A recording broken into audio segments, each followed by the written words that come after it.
গোটা মুসলিম সমাজকে আক্রমণ করবে সে অধিকার কোন সংবিধান দিয়েছে শুভেন্দু অধিকারীকে?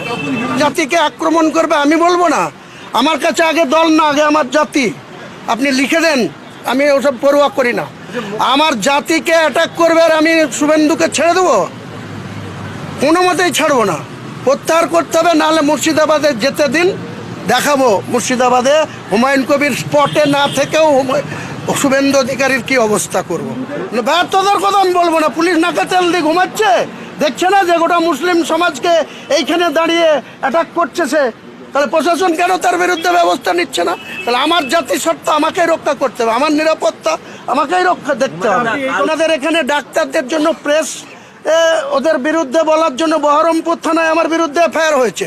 কে বলেছে যে মুখ্যমন্ত্রী আমাকে শেল্টার দেয়? অন্যায় করলেই তার প্রশাসন ব্যবস্থা নেয়।